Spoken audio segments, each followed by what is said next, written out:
जरा एक पल के लिए अपनी आंखें बंद करें और उस आखिरी बार को याद करने की कोशिश करें जब आपने सच में पूरी तरह से शांत महसूस किया था। मैं उस शांति की बात नहीं कर रहा जो शोर के रुकने से आती है। मैं उस सन्नाटे की बात कर रहा हूं जो आपके अंदर उतर जाए, जहां आपके दिमाग में कल की फिक्र ना हो और बीते हुए कल का पछतावा ना हो। क्या आपको याद है? शायद नहीं, और ये आपकी गलती नहीं है। हम जिस दुनिया में जी रहे हैं वो एक मशीन की तरह है।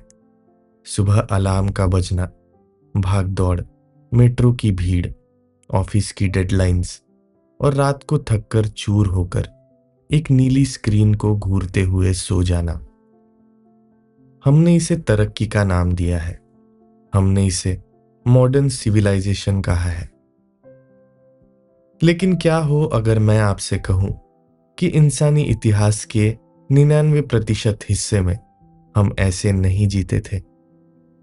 हमारे पूर्वज जो घने जंगलों में, छोटे कबीलों में, खुले आसमान के नीचे रहते थे, उनके पास एसी नहीं था, इंटरनेट नहीं था, सुपरमार्केट नहीं थे।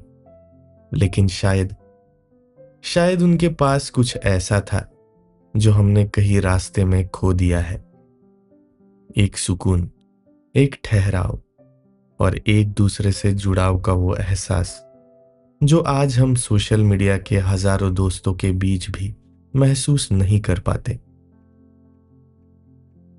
आज हम एक सफर पर चलेंगे, शहर की इन ऊंची इमारतों से दूर, हजारों साल पीछे, या शायद दुनिया के उन कोनों में जहां आज भी वक्त थमा हुआ है।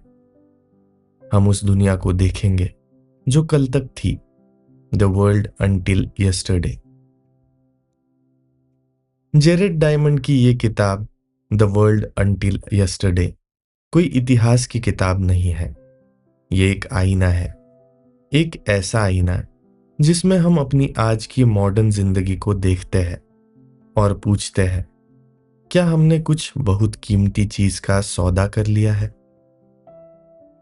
लेखक जेरेड डायमंड ने अपनी जिंदगी के कई साल न्यू गिनी के आदिवासियों के बीच बिताए। वहां कोई पुलिस नहीं थी, कोई अदालत नहीं थी, कोई सरकार नहीं थी, लेकिन वहां समाज था, वहां नियम थे, और सबसे जरूरी बात, वहां इंसान के साथ जी रहा था, न कि किसी स्क्रीन के साथ। सोचिए, एक ऐसी शाम की कल्पना कीजिए। बिजली नहीं है, कोई टीवी नहीं चल रहा, पूरा गांव आग के चारों ओर बैठा है, बच्चे दौड़ रहे हैं, लेकिन किसी एक माँ बाप के पास नहीं, बल्कि पूरे कबीले की गोद में। हर कोई हर किसी को जानता है। वहां अकेलापन या डिप्रेशन जैसे शब्द शायद मौजूद भी नहीं थे, क्योंकि जब आप गिरते थे तो आपको उठाने के लिए कोई सिस्टम नहीं, बल्कि एक हाथ होता था। जेरेड डायमंड हमसे ये नहीं कह रहे कि हम वापस जंगलों में चले जाए। वो जानते हैं कि हम अपनी दवाइयां, अपनी तकनीक और अपनी सुरक्षा नहीं छोड़ सकते। लेकिन वो हमसे एक सवाल पूछते हैं, क्या हम उस पुरानी दुनिया से कुछ ऐसे सबक सीख सकते हैं जो हमारी आज की बेचैन रूह को थोड़ा सुकून दे सके? चलिए, सबसे पहले बात करते हैं एक ऐसे एहसास की जो आज हम सबकी रगों में दौड़ रहा है, डर और न्याय। मान लीजिए, आज शाम आप अपनी कार से घर जा रहे हैं। पुणे या दिल्ली का ट्रैफिक है, बारिश हो रही है। अचानक एक मोड़ पर आपकी गाड़ी किसी दूसरी गाड़ी से टकरा जाती है। अगले ही पल क्या होता है? आपका दिल जोर से धड़कने लगता है। आप बाहर निकलते हैं, सामने वाला ड्राइवर भी बाहर निकलता है। हवा में एक तनाव है। आप दोनों एक दूसरे को नहीं जानते। वो आपके लिए एक अजनबी है, और अजनबी का मतलब है खतरा। आपकी पहली प्रतिक्रिया क्या होती है? क्या आप पूछते हैं, भाई तुम्हें चोट तो नहीं लगी? नहीं, हम चिल्लाते हैं, दिखता नहीं है क्या? पैसे कौन भरेगा? हम पुलिस को बुलाते हैं, हम इंश्योरेंस कंपनी को कॉल करते हैं। ये है हमारा मॉडर्न जस्टिस। यहां मकसद क्या है? मकसद है जीतना। ये साबित करना कि गलती उसकी थी, मेरी नहीं। कानून की किताबों में नियम लिखे हैं। अगर उसने नियम तोड़ा तो उसे सजा मिलेगी। बात खत्म। आप अपने घर, वो अपने घर। शायद आप केस जीत जाए, आपको पैसे मिल जाए, लेकिन क्या वो कड़वाहट खत्म होती है? नहीं। आप महीनों तक उस घटना को याद करके गुस्सा होते रहते हैं। अब जरा न्यू गिनी के हाईलैंड्स में चलिए। वहां एक अलग तरह का एक्सीडेंट होता है। मान लीजिए दो अलग अलग कबीलों के लोगों के बीच झगड़ा हो गया, या किसी की गलती से किसी की फसल खराब हो गई। वहां कोई पुलिस नहीं है जिसे आप कॉल कर सके, कोई जज नहीं है जो हथौड़ा बजाकर फैसला सुना दे। वहां आप एक दूसरे से भाग नहीं सकते। क्यों? क्योंकि आपको उसी जंगल में, उन्हीं लोगों के बीच शायद अगले 50 साल तक रहना है।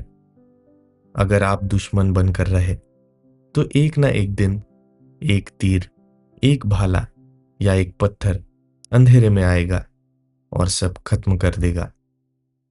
वहां दुश्मनी पालना बहुत महंगा पड़ता है। तो वो क्या करते हैं? वो रिकंसिलिएशन यानी सुलह का रास्ता अपनाते हैं। वहां मकसद ये तय करना नहीं होता कि सही कौन है और गलत कौन है। वहां मकसद होता है रिश्ते को फिर से जोड़ना। जरा सोचिए इस फर्क को। हमारे यहां कानून का मकसद है नियम की रक्षा करना।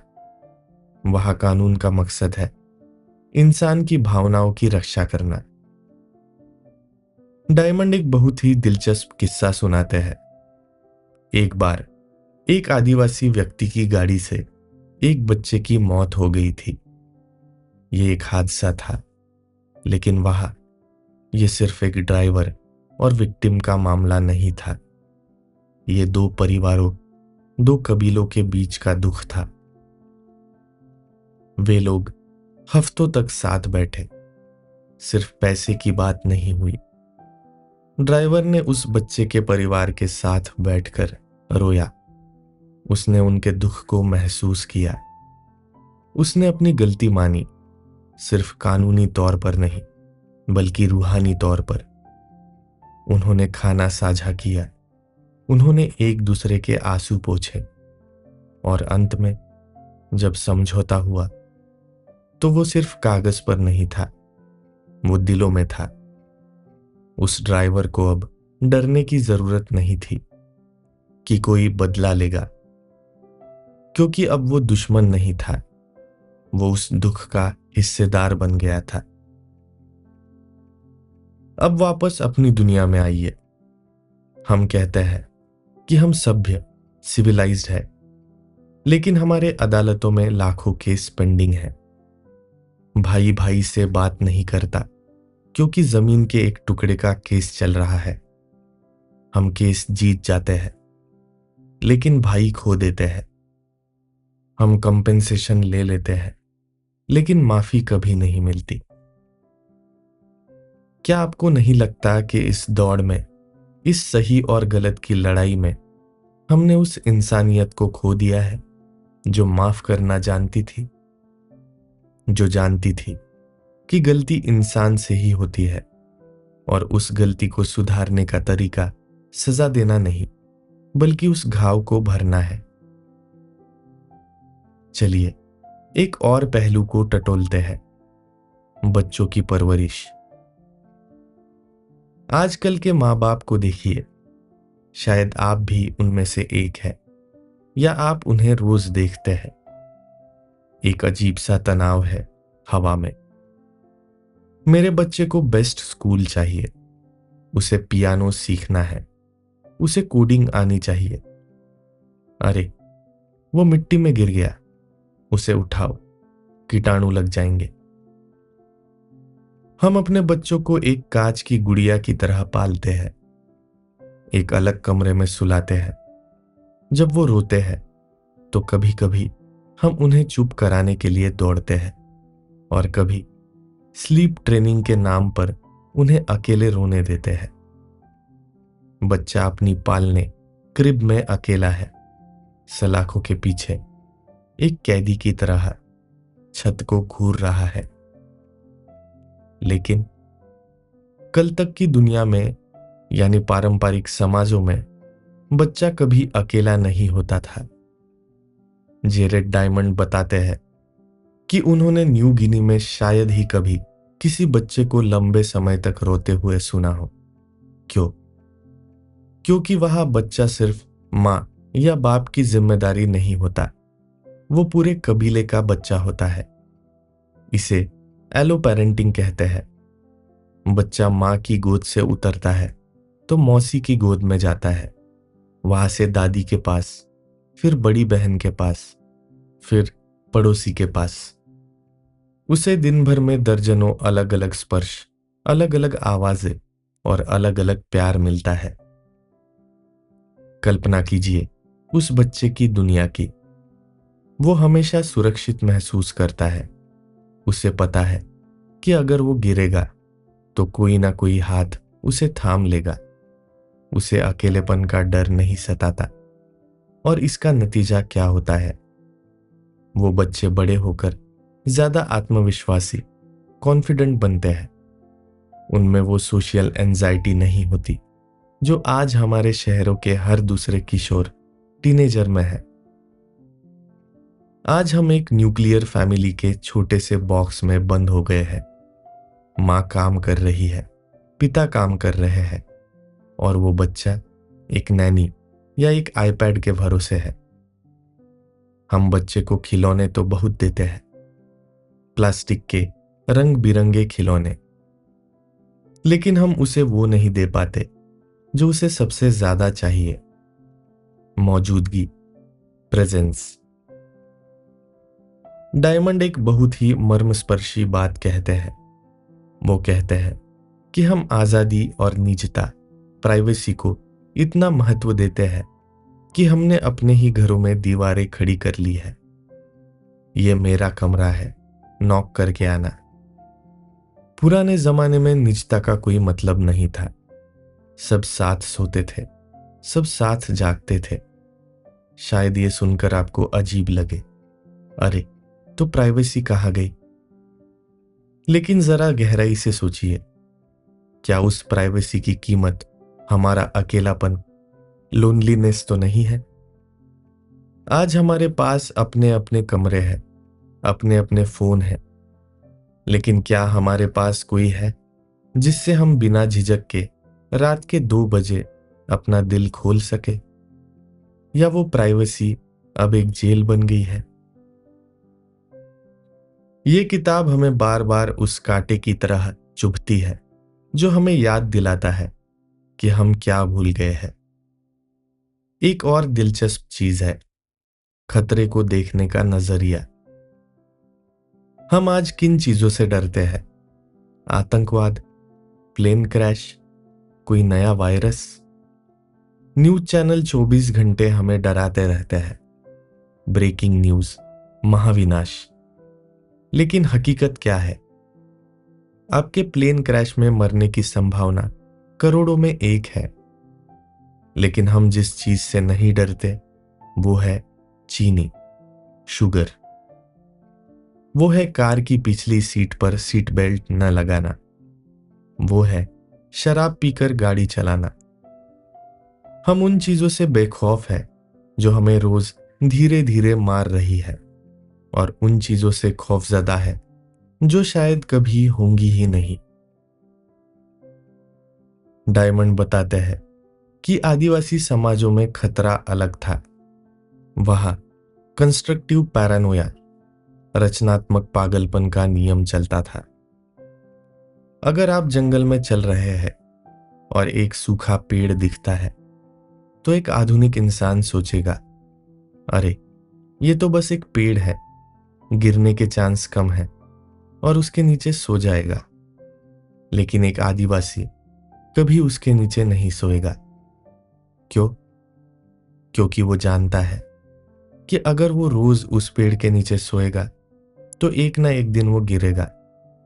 वो संभावना, प्रोबेबिलिटी का जुआ नहीं खेलते। वो हर छोटे खतरे को गंभीरता से लेते हैं। आज हमने उस समझदारी वाले डर को खो दिया है और उसकी जगह एक बेमतलब की घबराहट, न्यूरोटिक एंजाइटी ने ले ली है। हम बॉस के ईमेल से डरते हैं, हम लाइक्स कम आने से डरते हैं, लेकिन हम अपनी सेहत, अपने रिश्तों और अपनी प्रकृति को बर्बाद करने से नहीं डरते। रुकिए, अपने आप से पूछिए, क्या आप भी इसी जाल में हैं? क्या आप भी छोटी छोटी बातों पर तनाव लेते हैं, जबकि आपकी जिंदगी की बड़ी इमारत, आपकी सेहत, आपका सुकून धीरे धीरे दरक रही है? जेरेड डायमंड की ये बातें हमें इतिहास के पन्नों में पीछे नहीं ले जाती, बल्कि ये हमें अपनी आत्मा के अंदर झांकने पर मजबूर करती है। वो हमें याद दिलाते हैं कि हम मशीन नहीं हैं, हम इंसान हैं। वही इंसान जो हजारों साल तक आग के पास बैठकर कहानियां सुनाते थे, जो एक दूसरे के दुख में रोते थे और जो हर आहट को महसूस करते थे। हमने तकनीक तो बना ली, लेकिन क्या हमने जीने का तरीका भुला दिया है? अभी तो हमने बस सतह को खुरचा है, आगे बहुत कुछ है। बुढ़ापा। हम अपने बुजुर्गों के साथ क्या करते हैं और कल की दुनिया में उनके साथ क्या होता था? क्या हम उन्हें बोझ समझते हैं, जबकि वो कभी ज्ञान का भंडार, लाइब्रेरी ऑफ विजडम हुआ करते थे? और सबसे बड़ी बात, अपने समय का इस्तेमाल। हम हमेशा बिजी क्यों हैं? और वो लोग जिनके पास घड़ियां नहीं थी, उनके पास इतना वक्त कैसे था? ये सवाल आपको रात भर जगाए रख सकते हैं। जरा एक ऐसी जगह की कल्पना कीजिए जहां समय रुक सा गया है। सफेद दीवारें, फिनाइल की तीखी गंध और एक अजीब सी खामोशी जिसे सिर्फ टीवी की धीमी आवाज या किसी के खांसने की आवाज तोड़ती है। ये एक ओल्ड एज होम, वृद्धाश्रम है, या शायद हमारे अपने ही घर का वो कोना जहां हमारे दादा या दादी बैठे हैं, अकेले। हम उन्हें आराम देने का दावा करते हैं। हम कहते हैं, पापा आपने बहुत काम कर लिया, अब बस बैठिए और टीवी देखिए। हम उन्हें खाना देते हैं, दवाइयाँ देते हैं, उनकी उम्र लंबी करने के लिए हर मुमकिन कोशिश करते हैं। लेकिन क्या आपने कभी उनकी आंखों में देखा है? वहां एक खालीपन है, एक ऐसा दर्द जो शरीर का नहीं, रूह का है। वो दर्द है बेकार, यूजलेस हो जाने का। आज के समाज में इंसान की कीमत इस बात से तय होती है कि वो कितना प्रोड्यूस कर सकता है। अगर आप कमा रहे हैं तो आप राजा हैं। अगर आप रिटायर हो गए तो आप बस एक जिम्मेदारी है। हम उनसे प्यार करते हैं, लेकिन हम उन्हें अपनी तेज रफ्तार जिंदगी का हिस्सा नहीं बना पाते। वो हमारे लिए एक धुंधली होती हुई तस्वीर बन जाते हैं। लेकिन कल तक की दुनिया में कहानी कुछ और थी। जेरेड डायमंड हमें न्यू गिनी के जंगलों में वापस ले चलते हैं। वहां कोई रिटायरमेंट नहीं होता, वहां कोई सोशल सिक्योरिटी का चेक नहीं आता। वहां बूढ़े होने का मतलब बेकार होना नहीं था। वहां एक 80 साल का बुजुर्ग जो शायद अब शिकार पर नहीं जा सकता, जो अब तेज नहीं दौड़ सकता, वो बोझ नहीं है। वो उस कबीले का सबसे कीमती खजाना है। वो जीवित पुस्तकालय, लिविंग लाइब्रेरी है। सोचिए, उस जमाने में गूगल नहीं था, विकिपीडिया नहीं था। अगर कबीले पर कोई मुसीबत आती, जैसे सूखा पड़ गया या कोई अजीब बीमारी आ गई, तो लोग किसके पास जाते? वो उस बूढ़े व्यक्ति के पास जाते। बाबा, 50 साल पहले जब ऐसा तूफान आया था, तब हमने क्या किया था? और वो बूढ़ा व्यक्ति अपनी यादों के खजाने से वो समाधान निकालता जिसने पूरे कबीले की जान बचाई थी। उनका अनुभव ही उनका बीमा था।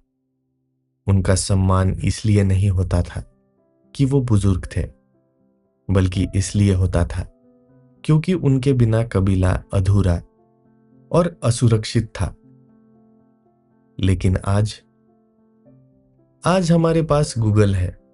हमें अपने दादाजी से रास्ता पूछने की जरूरत नहीं है।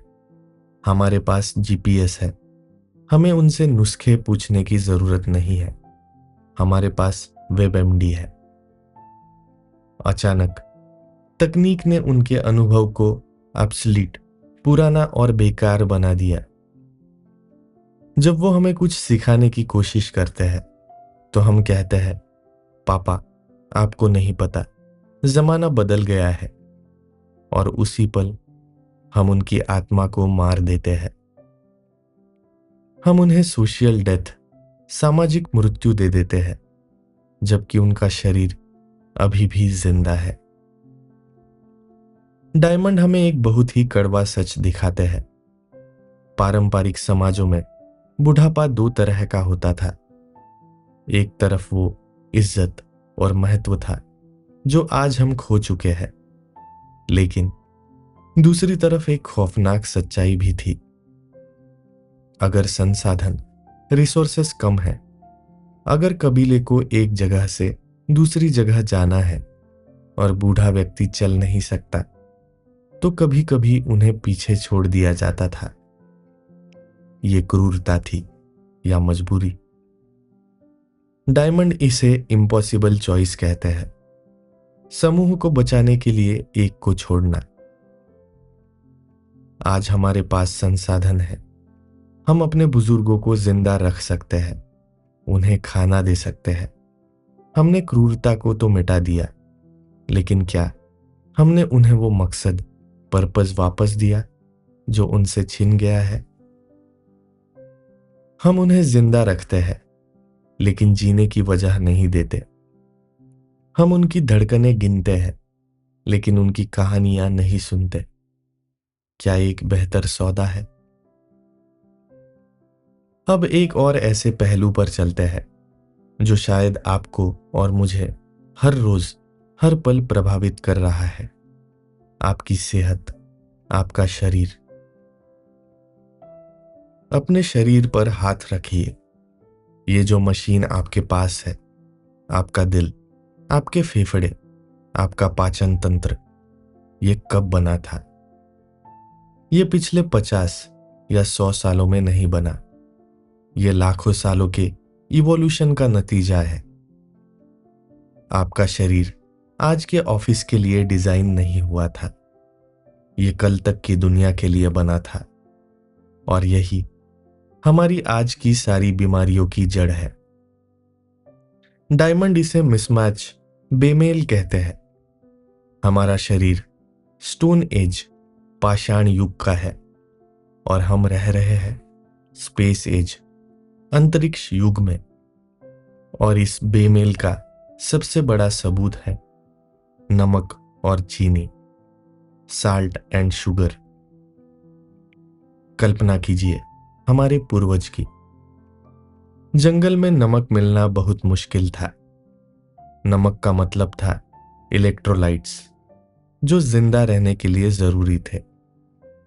इसलिए कुदरत ने हमारी किडनी को ऐसा बनाया कि वो नमक की एक एक बूंद को बचा कर रखे।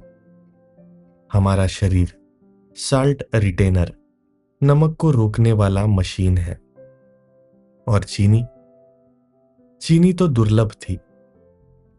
कभी कभार किस्मत से शहद का छत्ता मिल गया या कोई मीठा फल मिल गया, वो एनर्जी बॉम्ब था।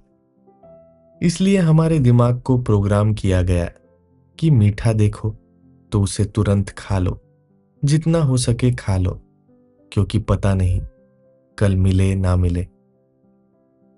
ये प्रोग्रामिंग हमारी जान बचाने के लिए थी।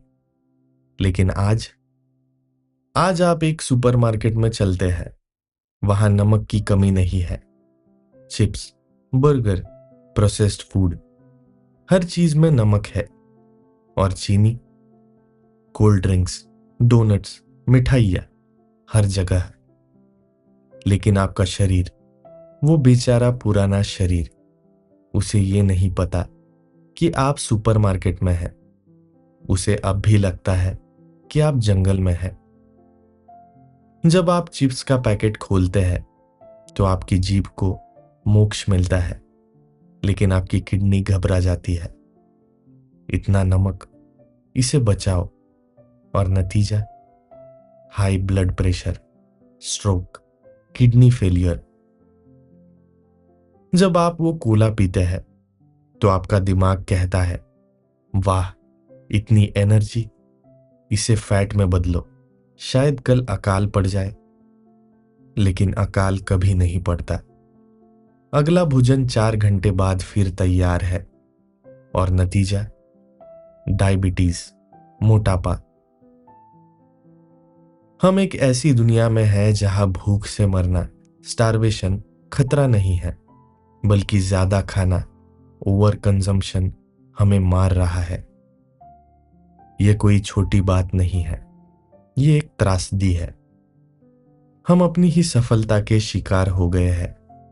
हमने खाने का इतना इंतजाम कर लिया है कि अब वही खाना हमारा जहर बन गया है।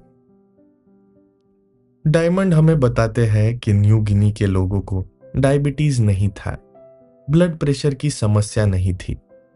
लेकिन जैसे ही उन्होंने शहर का रुख किया, जैसे ही उन्होंने हमारा मॉडर्न खाना अपनाया, वो बीमार पड़ने लगे। तो सवाल ये है, हम क्या करें? हम वापस जंगल में जाकर कंदमूल नहीं खा सकते, लेकिन हम जागरूक, अवेयर तो हो सकते हैं। जब अगली बार आपका हाथ उस मीठे की तरफ बढ़े तो याद रखिए, ये आपकी भूख नहीं है, ये आपके अंदर बैठा वो लाखों साल पुराना आदि मानव है जो डर रहा है कि शायद कल खाना ना मिले। उसे समझाइए, सब ठीक है, कल भी खाना मिलेगा, तुझे इतना जमा करने की जरूरत नहीं है।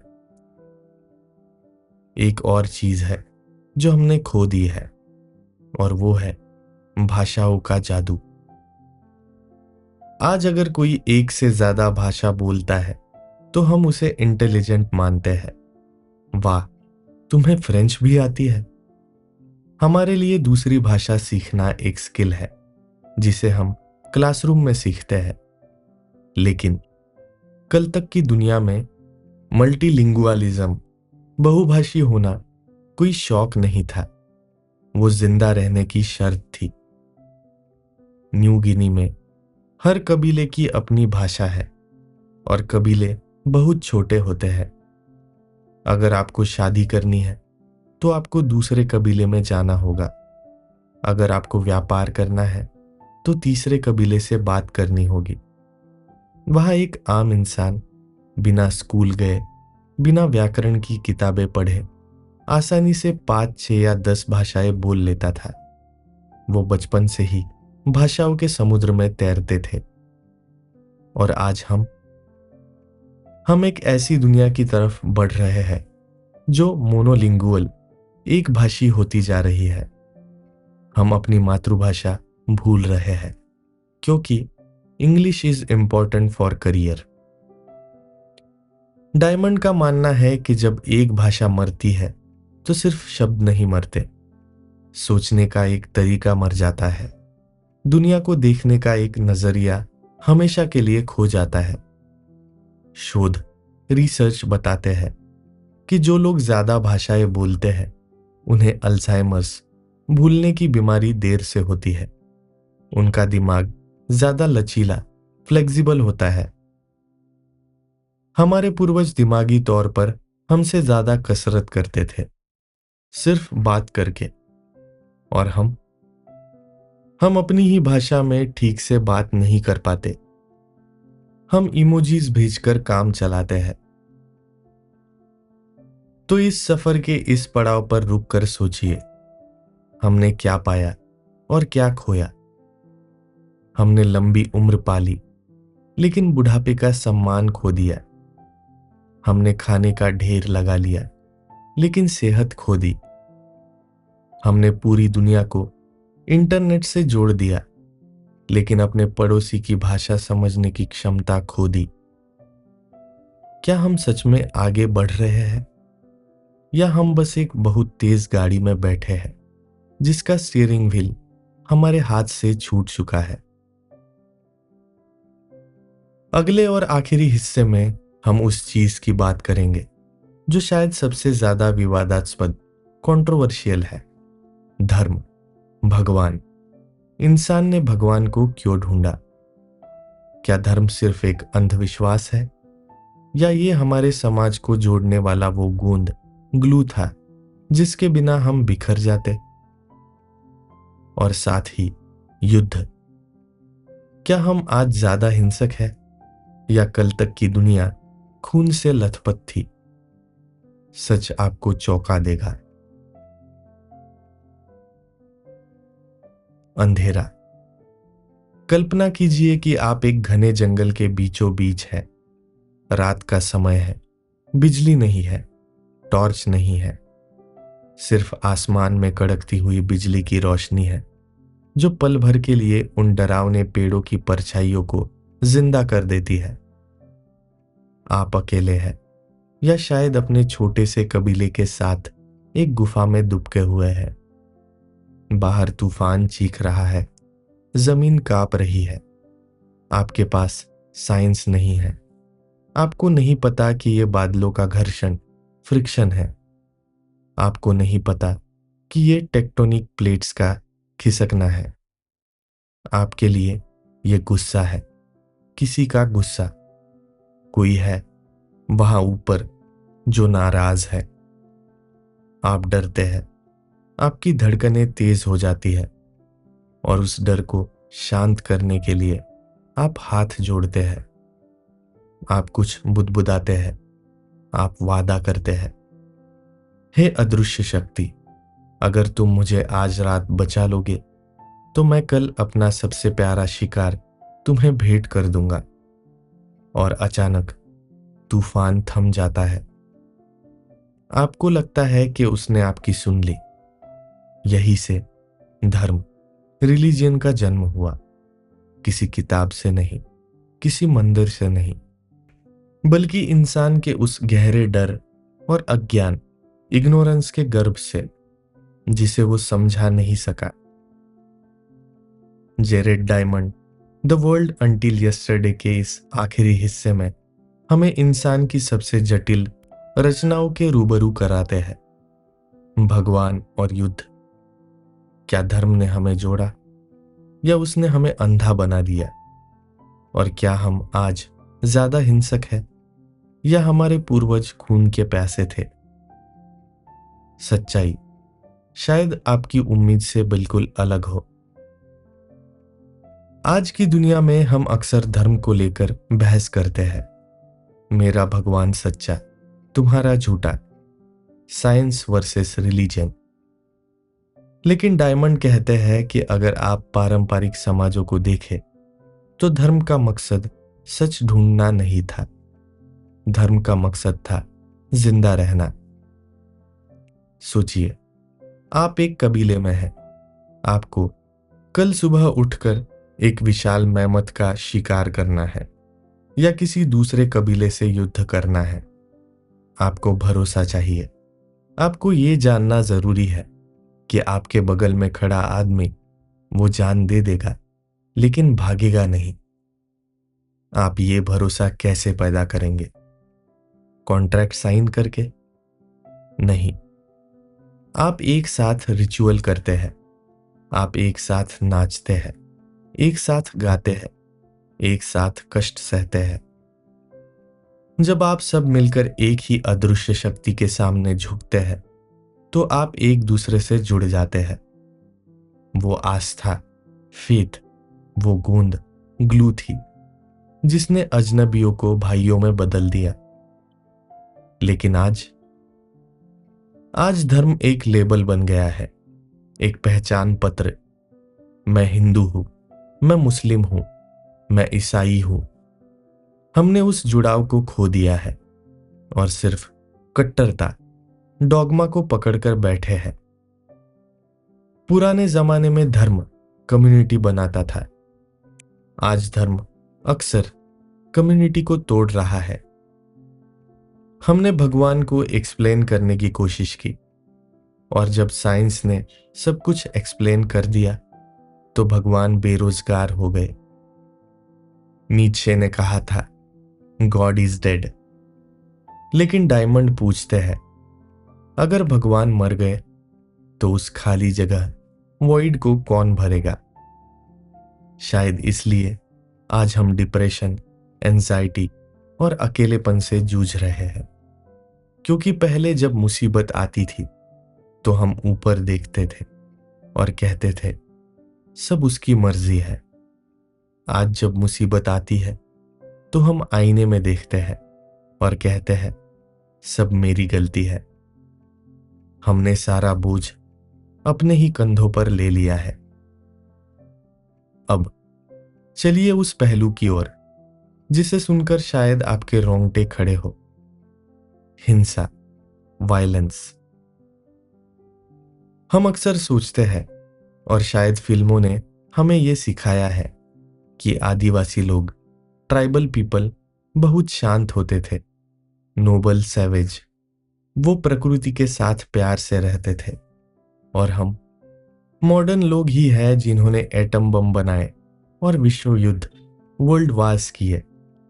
हमें लगता है कि आज की दुनिया बहुत हिंसक है, लेकिन जेरेड डायमंड डेटा के साथ हमारे इस भ्रम को तोड़ देते हैं, चकनाचूर कर देते हैं।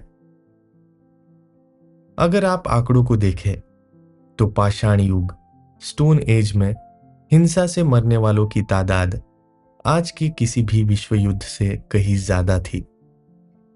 हैरान हो गए? मुझे समझाने दीजिए।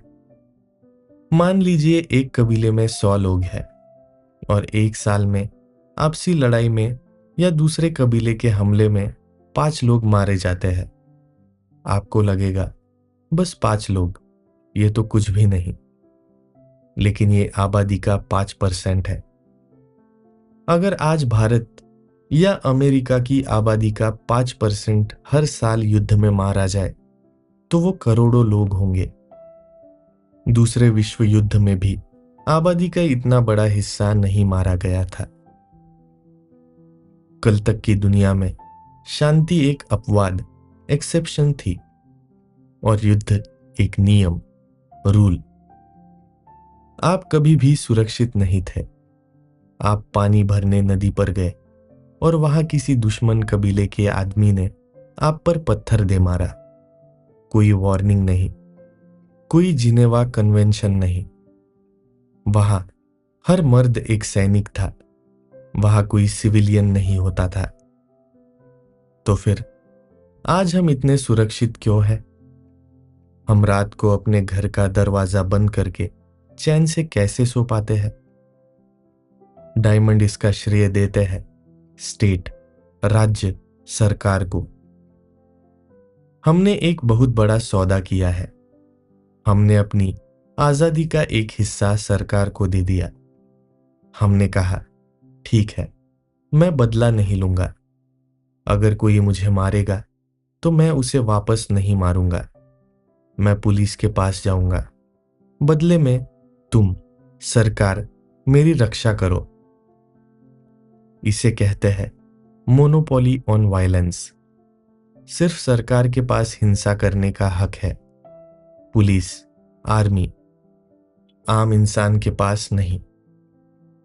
हाँ, हम सरकार को कोसते हैं, हम टैक्स से नफरत करते हैं, हम ब्यूरोक्रेसी से चिढ़ते हैं, लेकिन ये उसी स्टेट की बदौलत है कि आज आप सड़क पर चलते हुए ये नहीं सोचते कि क्या वो सामने वाला आदमी मुझे मार डालेगा। पारंपरिक समाजों में ये डर हर पल था। अगर आप किसी अजनबी से मिलते थे तो दो ही रास्ते थे, या तो वो आपका रिश्तेदार निकले या आपको उसे मारना होगा इससे पहले कि वो आपको मार दे। आज हम अजनबियों के बीच रहते हैं, उनके साथ मेट्रो में सफर करते हैं, उनके साथ खाना खाते हैं बिना डरे।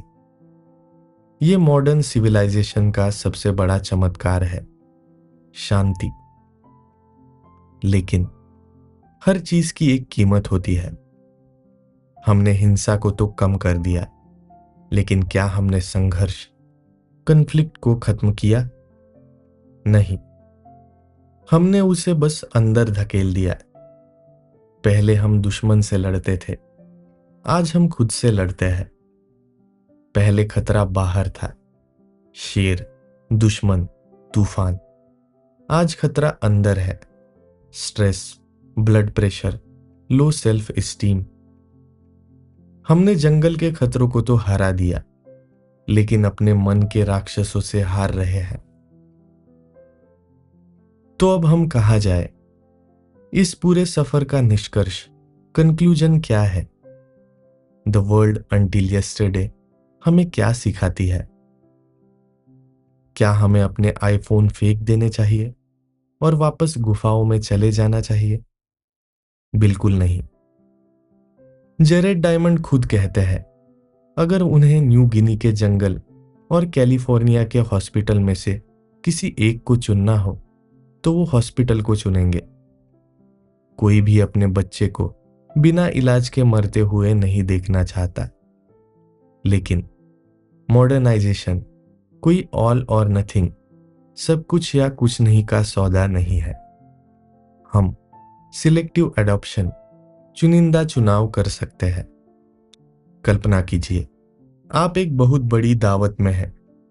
एक तरफ मॉडर्न वर्ल्ड की डिशेस है, एंटीबायोटिक्स, इंटरनेट, मानवाधिकार, ह्यूमन राइट्स, औरतों की आजादी। दूसरी तरफ ट्रेडिशनल वर्ल्ड की डिशेस है, बुजुर्गों का सम्मान, बच्चों की सामूहिक परवरिश, धीमी जिंदगी, प्रकृति से जुड़ाव। हमें किसने रोका है दोनों तरफ से अच्छी चीजें अपनी प्लेट में रखने से? हम अपनी दवाइयां रख सकते हैं, लेकिन अपने दादा दादी को घर में जगह दे सकते हैं। हम अपना करियर बना सकते हैं, लेकिन शाम को स्क्रीन बंद करके अपने बच्चों के साथ जमीन पर बैठकर खेल सकते हैं।